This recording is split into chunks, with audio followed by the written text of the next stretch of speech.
आज ना आग लगी है, आग लगी है। मैं गैरों की बात नहीं करता, क्या शिकवे अपनों से कम है जो हम गैरों की बातें लेके बैठे। हमें तो अपनों के दुख इतने हैं कि गैरों की तरफ सोचने की फुर्सत नहीं मिलती। कौन सा झगड़ा तेरे मेरे पास नहीं। हमारे नकीब अहले सुन्नत नूरी साहब ने कहा खानदान के नाम पे बोले सुभान अल्लाह, तो सारे लोगों ने हाथ उठा दिए। मगर मुझे बताओ क्या ये घर घर का फसाना नहीं? बाप बेटे से नाराज है, बेटा बाप से नाराज है, ताऊ चचा से नाराज है, चचा भतीजे से नाराज है। खानदान में क्या ये झगड़े नहीं है? और ये झगड़े अय्याम जाहिलियत की तरह इतने तूल पकड़ते जा रहे हैं कि बाप मरता है तो बेटे को बैठा के कहता सुन, मरने को मर जाना लेकिन चचा की चौखट पे झांकना नहीं। कहा क्यों? कहा उसने मुझे एक बार गाली दी थी। और फिर सबसे पक्के कादरी हम, सबसे पक्के रज़वी हम, सबसे पक्के सकलैनी हम, सबसे पक्के मदारी हम, सबसे पक्के वारसी हम, सबसे पक्के साबरी हम, सबसे पक्के चिश्ती हम, सबसे पक्के बरकाती हम। क्या इसी का नाम इस्लाम है? डॉक्टर इकबाल ने कहा था यूं तो सैयद भी हो, मिर्जा भी हो, अफगान भी हो, तुम सभी कुछ हो, बताओ कि मुसलमान भी हो। वाह वाह वाह, सुभान अल्लाह सुभान अल्लाह। सोचे जरा, क्या ये झगड़ा कम नहीं था? सिर्फ मैंडो के झगड़े काफी थे हमें लड़ाने के लिए, दुकानों के फितने काफी थे अलग करने के लिए। अब पीरा मुरीदी के फितने भी ले आए। ऐसा ऐसा दलाल पाल रखा पीरों ने, अपने मुरीद के पीछे एक सोसुआ छोड़ देता कि खाली सूंघता घूमिए किधर जा रहा, किधर जा रहा। मुरीद मेरा है और हजरत की तरफ से गुजर गया, फौरन हजूर को खबर। हजूर को तो अपनी खबर नहीं यहाँ की कैसे हो गई, तो पता चला यहाँ दलाल और चमचे थे। मैं किसी एक जमात की बात नहीं कर रहा हूँ, किसी एक सिलसिले की बात नहीं। इस उम्मत को मेरे नबी ने बड़ी मेहनत से बनाया है। वाह वाह। ये उम्मत इसलिए तो नहीं सजाई गई थी कि कोई फिरके के नाम पे बांट दे। फिरके से मुराद वो वाले फिरके नहीं है जिनको मेरे नबी ने जहन्नम में जाने वाला कहा है। मैं उस जमात की बात कर रहा हूँ कि इसलिए ये उम्मत नहीं बनाई गई कि इसको सकलैनियत के नाम पे बांटा जाए, इसको रज़वियत के नाम पे बांटा जाए, इसको बरकातियत के नाम पे बांटा जाए, इसको हशमतियत के नाम पे बांटा जाए। आज जरूरत इस बात की है जिसने जो कुर्बानी दी है उसकी कुर्बानी को सलाखों पे रखा जाए, किसी को तोला ना जाए। औकात नहीं है कोई आला हजरत को उठाए और ले जाकर के मदारे पाक से तोले, मदारे पाक को उठाए गौसे पाक से जाके तोले। मैं कहता हूँ इनको वो तोले जो इनसे बड़ा हो और जो बड़ा ना हो, बस वो ये कहे एक देखने वाले का कहा मान लिया है, बिन देखे तुझे हमने खुदा माने। जिंदाबाद। नारे तकबीर, नारे रिसालत, नारे गौसियत, बस लगे आला हजरत। इश्क मोहब्बत, इश्क मोहब्बत, प्यार मोहब्बत, प्यार मोहब्बत, बस्ती बस्ती करिया करिया, सरजमीने बनिया ठेर का सुन्नी मुसलमान। नारे हैदरी, हजरत अल्लामा मुफ्ती अहमद रज़ा साहिब किबला जिंदाबाद जिंदाबाद। मैं आपसे पूछना चाहता हूँ मेरे भाई, हमें हुआ क्या है? हमें हुआ क्या? हमें इन झगड़ों से निकलना पड़ेगा, हमें इन झगड़ों से निकलना पड़ेगा। बोलो निकलोगे कि नहीं? खुदा की कसम कायनात के सबसे बड़े पीर को मोहम्मद रसूलुल्लाह कहा जाता है। वाह वाह वाह, सुभान अल्लाह। हर पीर मुरीद को उनकी चौखट तक ले जाने के लिए बनाया गया। जी जी। हर पीर वही है जो हाथ यहाँ से पकड़े रिश्ता हुजूर से जोड़ दे। वाह वाह वाह, सुभान अल्लाह। और जो हाथ यहाँ पकड़ के रिश्ता बैंक से जोड़े वो पीर नहीं, वो पैर है। वो पीर नहीं, वो पैर है। वो पीर नहीं, वो पैर है। बात जो भी आएगा पीर हुजूर की करे, हुजूर की बात करे। ये कोई बात हो गई यार? किसी की नस्ल में ना हजरत अगर चौथी पुश्त में एक पीर हुआ ना, एक वली, तो पूरा खानदान उसके नाम पर गुंडागर्दी कर रहा है, पूरा खानदान। मुझे एक बात बताओ, मैं आपको बताऊं ये फसाद क्यों हुआ? भाई को भाई से लड़ा दिया गया, चचा को भतीजे से लड़ा दिया गया। मैं बेशुमार मिसालें जानता हूं। अगर बेटे दो भाई अलग अलग पीर के मुरीद है ना, तो दीवार खड़ी हो गई। और झगड़ा सिर्फ इतना कि मेरे पीर को मान। सिर्फ यही है, मेरे पीर को मान। एक बात याद रखो, अपने पीर को छोड़ो मत, दूसरे के पीर को छेड़ो मत। छेड़ो मत, क्या बात है, बहुत सिर्फ एक उसूल याद रखो, एक उसूल याद रखो। मैं शुक्र अल्लाह का, मैं आपको कोई ताना नहीं दूंगा। मैं इतना जानता हूं, अल्लाह ने 2 रोटी खाने का हुनर दिया। हम में से कोई घास खाता है? नहीं, बोलो। नहीं, कोई ऐसा बरसिंग काटने गया और उसी से पेट भर आया हो? नहीं, चरई काटने गया, उससे पेट भर आया हो? नहीं, किसी ने भट्टे पे जाकर ईंटें बनाते टाइम मिट्टी से पेट भर लिया हो? नहीं। सारे रोटी खाते हैं ना? जी जी, अरे रोटी खाते हैं, खाते हो तो बोलो। जी जी, याद रखिए, मुझसे ये तवक्को कोई ना रखे मैं जन्नत बांट के जाऊंगा। जन्नत मेरे बाप की नहीं, जन्नत रसूल पाक की है। वाह वाह वाह, सुभान अल्लाह, बहुत अच्छे। मैं क्यों आया हूं तो मेरी वजह सुन लो। मैं आईना को दिखाऊंगा दाग चेहरे के, आहे, जिसे खराब लगे सामने से हट जाए। वाह वाह वाह, सुभान अल्लाह, सुभान अल्लाह। मैं चापलूसी करके नजराना लेके जाने वाला नहीं। मैं भी तो कह सकता हूं, जिसे जन्नती देखना इन्हें देख लो, जी जी, जिसे जन्नती देखना इन्हें देख लो। ये बहुत काला बाजारी चली है। अगर पीर साहब को नजराना मोटा देता है और है शराबी, है जुआरी, जी जी, है ब्याजिया, तो पीर साहब एक बार नहीं कह सकता तौबा कर ले। जी जी, जी जी, जी, ये बात है। आज की कहानी है, आज की, जी जी जी, बेशक। ये आज की कहानी है। वरना पीर वो भी तो थे जी जी, जिसे दुनिया मुफ्ती आजम आलम इस्लाम कहती है। वाह वाह वाह, सुभान अल्लाह, सुभान अल्लाह। मुलाकात हो गई, किसी ने कहा हुजूर चाय पिलाना चाहता हूँ। जी जी, गया, दौड़ा दौड़ा चाय लेके आया। जी तकवा देखिए, आज हराम की खा के पीर साहब 70 साल का हो चला, जी, जी, लेकिन एक बार भी गैरत की डकार नहीं। सरकारे मुफ्ती आजम हिंद मुरीद वाह, चाय लेके आया। आपका पहला सवाल था कहां से लाए? अल्लाह, उसने कहा हुजूर गैर मुस्लिम के होटल की। जी जी, आपने फरमाया तू पी ले। जी जी, मैं नहीं पीता। उसने कहा हुजूर ये क्या मसला है, खुद पी नहीं रहे, मुझे पिला रहे। फरमाने लगे सुन, जो तुझसे कहा है ये शरीयत है, और जो मैं कर रहा हूं ये तरीकत है। वाह वाह वाह वाह, सुभान अल्लाह, सुभान अल्लाह। फतवा ये है कि पी सकते हो, और तकवा ये है कि बचा जाए, बचा जाए। मुत्तकी बनकर दिखाए इस जमाने में कोई। एक मेरे मुफ्ती आजम का तकवा छोड़कर, वाह वाह वाह, सुभान अल्लाह, सुभान अल्लाह। ये ऐसे लोग थे जिनकी जिंदगी हराम हलाल के लिए इतनी मजबूत थी। यही वजह थी जो कह देते थे खुदा कर देते थे। वाह वाह वाह, सुभान अल्लाह। जो कह देते थे वही खुदा कर देता था। आज जाओ पीर साहब दम कर दियो, क्योंकि पेट में दर्द है या सर में दर्द है, दम करते करते पीर के सर में दर्द हो गया, लेकिन उसका दर्द नहीं कट रहा। बाबा फरीद गंजे शकर, इतना बड़ा नाम है कि बच्चा बच्चा जानता है, ठीक है ना। ये देखो कुछ उसूल होते हैं जिंदगी के, कुछ उसूल होते हैं। गलती हुई है, जी जी, गलती कहाँ हुई है मैं ये बात भी इंशाल्लाह बताऊंगा। मैं वो बात दोहरा दूं। अल्लामा तौसीफ साहब और ये हमारी बुजुर्ग शख्सियत जलवा कर हैं, इनकी दुआओं का सहारा लेकर के मैं ये बात कह रहा हूँ। एक उसूल है, ये आप भी बताएंगे, क्या डॉक्टर बनने के लिए सिर्फ डॉक्टर का बेटा होना काफी है? जी जी, जी जी कौन बोला? नहीं, तुम चुप रहो। डॉक्टर बनने के लिए सिर्फ डॉक्टर का बेटा होना काफी नहीं, बेटे का पढ़ना भी जरूरी होता है, ठीक है जी। डॉक्टर बनने के लिए सिर्फ डॉक्टर का बेटा होना काफी, कुरान सुनाने के लिए सिर्फ हाफिज का बेटा होना काफी, उसके लिए कुरान हिफ्ज करना, कुरान हिफ्ज करना जरूरी है। जरूरी है।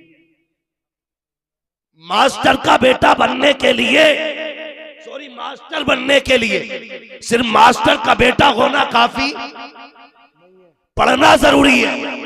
आईएएस बनने के लिए आईएएस का बेटा होना काफी, पढ़ना पड़ेगा। जब हर डिग्री के लिए, हर मनसब के लिए उसूल है, फिर पीरा मुरीदी के लिए उसूल क्यों नहीं? क्या बात है, क्या जुमला है। क्या जुमले, बहुत फिर पीरा मुरीदी के लिए उसूल क्यों नहीं? अगर डॉक्टर बनने के लिए डॉक्टर का बेटा होना काफी नहीं, हाफिज कहलाने के लिए सिर्फ हाफिज का बेटा होना काफी नहीं, तो सुन और कान खोल के सुन ले, पीर बनने के लिए सिर्फ पीर का बेटा होना जरूरी नहीं है। पीर वही बनेगा जिसमें शरीयत भी होगी, तरीकत भी होगी, तसव्वुफ भी होगा, अकीदत भी होगी, मोहब्बत भी होगी, मुस्तफा का इश्क भी होगा, हुजूर के दीन की अमानतों का अमीन होना भी लाजिम है। हर किसी को पीर नहीं बनाया जाएगा, पीर वो होगा जो शरीयत वाला भी होगा, तरीकत वाला भी। जिंदाबाद जिंदाबाद, बहुत अच्छे, जिंदाबाद। हाँ, वरना अगर पीर के लिए सिर्फ बेटा काफी होना तो गरीब नवाज अपना सज्जादा, अपना कायम मकाम ख्वाजा कुतुबुद्दीन बख्तियार काकी को न बना। जी जी जी। अगर सिर्फ बेटा की काफी होता तो जानते हो फिर हजरते ख्वाजा कुतुबुद्दीन बख्तियार काकी बाबा फरीद को खिलाफत न देते।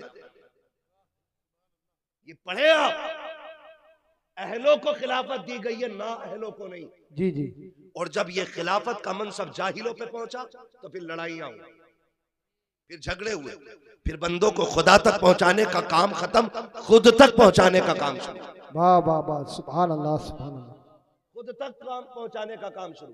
बाबा काम नहीं हो रहा, ठीक है, एक दो बार और आ जाना, यही तो जवाब होता है। जी जी जी। एक दो बार और आ जाना, क्या करोगे ये नहीं बताएंगे। हुजूर ऐसा बेटे की नौकरी नहीं लग रही, एक दो बार और आ जाना। हुजूर बरकत नहीं है, कमा रहा हूं, तो कह रहा है एक दो बार और आ जाना। ये अल्लाह वालों की शान नहीं है। अगर आपका काम नहीं हो रहा और सामने अल्लाह वाला है तो वो कहता चल आ गया यहां तक, अब कल से पाबंदी से जब दुनिया सो जाए ना तो 2 बजे जाके मस्जिद में मुसल्ला बिछाना, जब दुनिया बिस्तर पे लेटी हो तब आंख में आंसू लेके रब को दिखा देना। वो कह देते गए यहाँ तक आ गए, मस्जिद चला जा, खुदा की कसम हम भी एक तावीज देंगे, आप भी एक तावीज दोगे। लोग तावीज बांट रखे गए, मैं मुखालिफ नहीं हूँ, लेकिन दुकानदार नहीं होना चाहिए, तावीज देने वाला मुफ्ती आजम जैसा होना चाहिए। हम सर पे रखने के लिए तैयार है, तावीज देने वाला ताजुल शरिया जैसा होना चाहिए, हम गले में डालने के लिए तैयार है, तावीज देने वाला रईसुल अत्किया जैसा होना चाहिए। हमें कोई एतराज नहीं है अगर वो लोग तावीज देंगे जिनसे खुद को नहीं संभाला जाता, हमें किसी कीमत पे तावीज मंजूर नहीं है। हकीकत तो ये है बिगड़े काम भी अगर दुआओं से बनते हैं तो दुआ बाद में असर करती है, खुदा की रजा पहले होनी चाहिए। बाबा नारे तकबीर, नारे रिसालत, बस लगे आला हजरत हजरत अल्लामा मुफ्ती हम्माद रज़ा साईं किबला जिंदाबाद जिंदाबाद। तो एक बीमारी लग गई है, बीमारी, पीर का मतलब तावीज समझते। जरा 2 मिनट वही आ रहा हूँ, किसी ने नहीं दिया,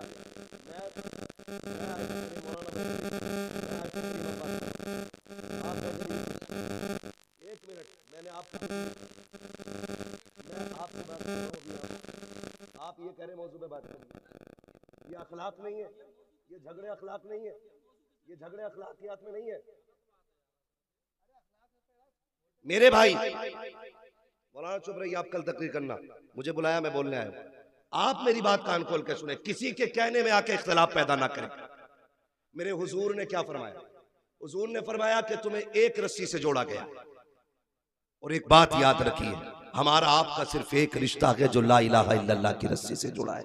वाह वाह वाह, सुभान अल्लाह, जो ला इलाहा इल्लल्लाह की रस्सी से जुड़ा है। अब पीर बाद में, ला इलाहा इल्लल्लाह पहले। कान खोल के सुन लीजिएगा, किसी के बाप की बनाई हुई उम्मत नहीं, रसूल पाक की बनाई हुई उम्मत है। वाह वाह वाह। आज हम कोने कोने पे काटे जा रहे हैं, कितनी किस्तों में बढ़ चुके हो। मैं रज़वी को मानने तैयार नहीं, रज़वी अशरफी को मानने तैयार नहीं, हम हशमतियों के झगड़े में है, हशमती हमारे झगड़े में है। ये क्या जरूरत पड़ गई थी इसकी? खुदा की कसम, पीर का मकसद तो था कि उम्मत एक जगह आ जाए और हुजूर की चौखट पर इकट्ठी हो जाए। हो क्या गया है हमें, हम किस जगह पे चलने लगे हैं? जरा तारीख का ये भाव भी तो समझते चलो प्यारे। आज दर्द बांटने की फुर्सत नहीं है। कौम को लड़ा दिया गया है, हमें लड़ने की जरूरत नहीं है। हमें ला इलाहा इल्लल्लाह की रस्सी में जुड़ना है और डॉक्टर इकबाल के इस शेर पे अमल करना है। अपनी दुकान अपने पास रख, हमारा एक उसूल है कि मोहम्मद से वफा, तूने तो गम तेरे है, ये जगह चीज है क्या लोहो कलम तेरे। बाबा सुभान अल्लाह, जिंदाबाद जिंदाबाद। नारे तकबीर, नारे रिसालत, नारे गौसिया, जिंदाबाद। हम इतने कड़वे, भाई भाई का झगड़ा, बाबा बाबा। मेरा नबी मिंबर पे बैठा है, आका करीम ऐलान फरमाते जिससे अपने नाराज हो वो मेरी महफिल से उठ के चला जाए। जिससे अपने नाराज है वो मेरी महफिल से उठ के चला जाए। ओ भाई, ये नबी की तालीम है। नबी की तालीम तोड़ना नहीं, नबी की तालीम जोड़ना सिखाती है। कौन जन्नत बांटेगा? वो जिसको रब ने मालिक जन्नत बनाया है। ये याद रखिएगा, जिसको रब ने मालिक जन्नत बनाया वो जन्नत बांटेगा। इसलिए आप पे लाजिम है, अगर कोई हुजूर के दीन के खिलाफ बोलता है, धक्का दे दो, पीर हो या पैर हो, हम पहले रसूल की मानेंगे। अगर रसूल से मिलती जुलती किसी की होगी तब उसकी मानी जाएगी। ये याद रखिएगा। कितने इख्तिलाफात हो गए, भाई भाई का झगड़ा, जमीन का झगड़ा, जायदाद का झगड़ा, निकलो इससे। अपने रूठे भाइयों को मनाना ये बहुत बड़ी इबादत है, बहुत बड़ी इबादत है। चचा नाराज है ना, सुभान अल्लाह, सुभान भाई अल्लाह। नाराज है ना, खानदान वाले नाराज है ना, नहीं। अगर ये रूठ गए ना तो सुबह जाओ, कुंजी खटखटाओ, पूछे कौन का भाई है तेरा, क्यों आया है, उससे कह दो सुन मैं तुझे राजी करने आया हूं। वो कहे तुझे गैरत नहीं आई, कह देना मैं अपनी गैरत को देखूं या मदीने वाले की मोहब्बत को देखूं। मेरे नबी ने कहा है जो अपने रूठे भाई को पहले सलाम करता है अल्लाह उसके सारे गुनाह माफ फरमा दिया करता है। सुभान अल्लाह। ये दीन था और यही दीन है और यही दीन रहेगा। याद रखिएगा, तुम किसी शजरे को लेकर झगड़ा मत करना। हमें अपनी कब्र की फिक्र करनी है, किसी सिलसिले को लेकर नहीं लड़ना है। हमें अपनी आखिरत की फिक्र करनी है, आखिरत की फिक्र करनी है। और मैं आपको बता दूं, अगर हुकूकुल इबाद के मुजरिम हो ना, कितने बड़े पीर को बुला के नमाज पढ़वा लेना, अल्लाह उस वक्त तक माफ नहीं करेगा जब तक एक एक आंसू का बदला नहीं ले लेगा। जी जी जी, बेशक। ठग से बचना है, कोई बात ना है, मैं ब्याज खा लूंगा, दे लूंगा, हजरत को बुला लूंगा, नमाज जनाजा पढ़ाना। सुन भाई, हुकूकुल्लाह और हुकूकुल इबाद इतना काफी है जिंदगी के लिए। रख ले आका जो नौकरी के लिए, आ गए कब्र में बिछुड़वाने, दर्द कितना है उम्मती के लिए। तो अगर आप बोल सकते हैं तो बोल के सुने, वरना मैं कोई ऐसी कसम नहीं खिलाऊंगा आपको कि आप ना बोलें तो तलाक हो जाए। जी जी, ठीक है जी, मर्जी है आपकी। जिसको बात अच्छी लगेगी वो बोले कि ये जब तक जिए हुजूर के दीन की नौकरी करें। जी जी जी, सुभान। यही वजह है कि 5000 में भी गुजारे हैं इमाम के, 7000 में भी गुजारे हैं इमाम के, 12000 में भी गुजारे हैं इमाम के। इतनी कम तनख्वाहों के बावजूद भी ये किसी के आगे हाथ नहीं फैलाते। क्यों? सिर्फ एक वजह, तेरे टुकड़ों पे पले गैर की ठोकर पे न डाल, झड़कियां खाए कहाँ छोड़ के सदका तेरा। सुभान अल्लाह। ठीक है जी, तो अल्लाह का करम है, बड़ी मोतबर जमात तशरीफ फरमाए और अच्छे लोग हैं माशाल्लाह, जिनके शब रोज या तो मुसल्ले पे गुजरते हैं या कुरान पढ़ने पढ़ाने में गुजरते हैं। ये मैं इसलिए नहीं कह रहा हूँ ये मेरी जमात है, ये सिर्फ मेरी जमात नहीं, ये मदीने वाले मुस्तफ़ा की जमात के लोग हैं। हम तो इनके नौकर, इनके खादिम। बस बताना चाहते हैं कि कभी दुआएं कबूल ना होती हों तो कुरान वालों से हाथ उठवाया करो। जी जी जी, कभी उलझने आ जाया करें तो दीन वालों से हाथ उठवाया करो। ये अल्लाह से बड़े राजी रहते हैं, अल्लाह इनसे राजी रहता है। इसलिए मैं कभी कभी सोचता हूँ कि कयामत का दिन होगा, नफसी नफसी का आलम होगा, हिसाब सबको अपना देना है। मुझे अपना हिसाब देना है, आपको अपना हिसाब देना है। मेरी कब्र में तेरा पीर नहीं आएगा, तेरी कब्र में मेरा पीर नहीं आएगा। वहां सिर्फ अपनी अपनी पड़ी होगी। कब्र के हिसाब से निकल के जब हश्र की मंजिल आएगी ना, और अल्लाह पूछेगा बता जिंदगी कहाँ गुजारी, तो कोई कहेगा चाय के पट्टे पे गुजारी, कोई कहेगा चौक में 420 पे गुजारी, कोई कहेगा मंडी में इधर की उधर करता रहा, कोई कहेगा कचहरी में खड़े होकर वकालत के नाम पे 420 करता रहा। मगर मुकद्दर पे कुर्बान जाए कुरान वालों के, ये तो बस इतना ही कह देंगे मालिक आंख खुलती थी तब भी कुरान पढ़ता था, आंख लगती थी तब भी कुरान पढ़ता। वाह वाह वाह, सुभान अल्लाह सुभान अल्लाह। सिर्फ एक ही काम था, कुरान पढ़ा है या पढ़ाया है, और बड़ी आसान जिंदगी कट गई। अल्लाह हम सबको कुरान और साहिब कुरान का प्यार और उनकी मोहब्बत नसीब फरमाए, आमीन। अजीजान मिल्लत इस्लामिया, वक्त चूंकि बड़ा कीमती है और एक एक लम्हा हमें मौत के करीब कर रहा है। जी जी, चाहे वो लम्हा मस्जिद में बैठ के गुजरे, या जलसे में बैठ के गुजरे, या तमाशों की महफिल में बैठ के गुजरे, या चौक और चाय की दुकानों पे गुजरे, गुजरने वाला हमें बड़ा नहीं कर रहा है लम्हा, हमें छोटा करता जा रहा है, छोटा करता जा रहा है। कितने बर्थडे मनाए गए, कितने जन्मदिन के केक कटे, कितने गुब्बारों में आग लगाई गई, कितने लोगों ने केक मुंह पे लपेट के जश्न मनाए। किसी ने कहा मैं 55 का हो गया, किसी ने कहा मैं 60 का हो गया। जब मुसलमानों के दरवाजों पे इस तरह की हरकतें देखी तो हम पूछने पे मजबूर हैं, अगर 60 के हो गए हो तो जश्न किस बात का? वाह वाह, क्या गारंटी मिल गई है कि ईमान पे मौत आएगी? आह आह, क्या बात। क्या कोई सनद मिल गई है कि जब मौत आनी है तो कलमा हमारी जुबान पे होगा? या कोई हमारे पास इतना बड़ा सर्टिफिकेट है कि कब्र की मंजिल आसान है? कोई गारंटी नहीं ना। जी जी, तो फिर 55 के केक पे इतना खुश क्यों है? जी जी, 60 की उम्र में आप केक काटने में इतने राजी क्यों? हमें तो अफसोस होना चाहिए, हमारी जिंदगी के अक्सर दिन अल्लाह को नाराज करने में गुजर गए, और एक दिन भी ये ख्याल नहीं आया चलो आज रब को राजी किया जाए। जी जी, हम केक काट करके ये साबित करना चाहते हैं कि हम बड़े हो गए। हम बड़े नहीं, छोटे हो गए।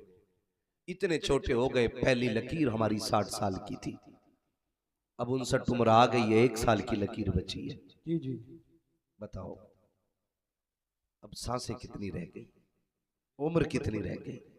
हमें सोचना चाहिए और अपने रब को राजी करने की कोशिश करनी चाहिए। जी जी जी, अक्लमंद वो नहीं है जो अपने पीछे बिल्डिंगें छोड़ गया, अक्लमंद वो नहीं है जिसने अपने पीछे इमारतें छोड़ी हैं, अक्लमंद वो है जो अपना ईमान कब्र तक बचा के ले गया है। अरे क्या बात है, वो सबसे बड़ा अक्लमंद है जो ईमान बचा के ले गया है।